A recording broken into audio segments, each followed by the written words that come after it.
Hi folks, doing here of None here with your Mundus Minute on January 3rd, 2020. News, luxury merchant, and the golden merchant stuff all in a few minutes. So first up, it is 2020, and it's a new year. So we have new Crown Store stuff up for January, which I will link down below. Has a few interesting items, including a movie, an animated dragon statue, a couple more new motifs, and a few interesting mounts, which should be kind of teaser stuff, what's coming up in the next chapter of what shows online. Speaking of which, we have the next announcement trailer coming up on January 16th at the HyperX Esports Arena in Las Vegas at the Luxor. There is rumored to be some big thing with Skyrim, so look forward to that. And finally, in the news, the Undaunted event is rumored to happen sometime mid-January. Might be next week, might be the week after.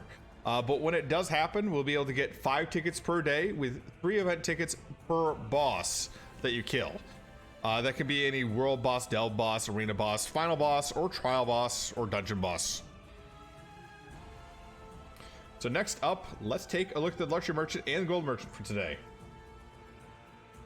And like last week, we have a bunch of signs. So if you ever want to make your house look a little bit more merchanty, you can now do that.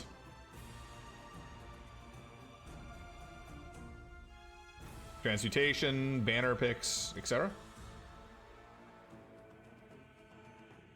Next up on the golden merchant, for 150k, necklace of the trainee, which you can get in any of the starter zones. That's Canarthi's Roost, Bellacark, Hunting's. I want to say Hunting's Rage, but it's not exactly. It's Hunting's Port, I believe. But basically, this is kind of starter gear. Yes, it's in gold, but it's not a really great set. I do know some folks that will use this in PvP time to time if they're making a really weird hybrid build. But usually, just go with the purple. You don't have to go with the gold here. Don't spend the money for that. Warrior Poet's necklace, which is out of Vanderfall. Gives health, armor, health, and gain minor toughness at all times, increasing your max health by 10%. Another one I would just skip. Go ahead and get this out of Vanderfall instead. That is the Morrowind expansion. Yeah, it's just not something I would use in general. Maybe use it for some tanky builds, maybe use it for some PvP, but just don't spend it for the gold. Don't spend it. A lot of the money there is just, yeah. Sorry. Next up, Necklace of the Nightmare, armor, maximum health, weapon damage, and when you deal melee damage, you get a 20% chance to apply minor maim to all enemies within 8 meters for 5 seconds, reducing their damage done by 15%. Interesting build for group play and PvP. Minor maim is one of those ones that's nice to have inside of group play, just to go in onto a larger group and use it. However, you're getting armor on this. Here you're getting max health, and you have weapon damage on this. So really choose your build well if you're going to use this set. In addition to that, the chance I'm going to the minor maim is 20%, and it's a really low range with 8 meters. In addition to that, that's also 250. Probably would go with the purple set. I believe this comes out of... It's Wood Elf, so I want to say it's Grantwood, but I could be wrong on that. I probably am wrong on that. And finally, Blood Moon Necklace. Weapon damage, weapon critical, and we'll deal damage with melee, with light attack. You have a chance to set... Oh, sorry. You will gain a scent of blood scent for 8 seconds. You can have up to 5 stacks when you become frenzied for 5 seconds, increasing your melee light attacks for 55% and attack speed by 50%. Effect can occur once every 15 seconds.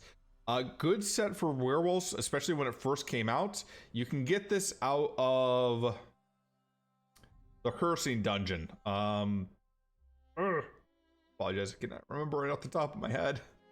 But yeah, you can get this dropped out of that. For the gold version of it, maybe if you don't have the DLC, you might want to get this and then pick up the rest of the set later on when you get it for a free weekend or maybe for a free month. But if you already have it, probably just go and quest inside that dungeon, get a purple drop instead, and it'll be just as good. Then for 100k, Infernal Guardian's Guise, Max Magicka, and when you give yourself a damage shield, you have 50% chance to lob 3 mortars for 2 seconds to the furthest enemy that to deal 6,688 flame damage for 5 meters in that blast area. The effect can occur once every 6 seconds. Actually, interesting PvP build that you can work with this. Works well with Sorks and Dragonites if you want to use it. And Earthgore, which comes out of Bloodroot Forge. 4% healing done, and when you heal yourself or an ally that's under 50% health, you'll conjure a pool under them, removing any previous enemy placed effects, and also healing the lowest health friendly in the area for 2,800 or 28,950 damage over 6 seconds. The effect can occur once every 35 seconds. Yes, this is a meta for both PvE and PvP. It did get nerfed recently, so it is only single target now instead of a group, but still, it's really strong. Get this, especially for PvP and you never do dungeons. You probably want to buy this week for any type of healer support builds, or even any solo builds. This works out pretty well. Anyways, folks, that's Hero of None in the Mundus Minute. So see you all in time, real.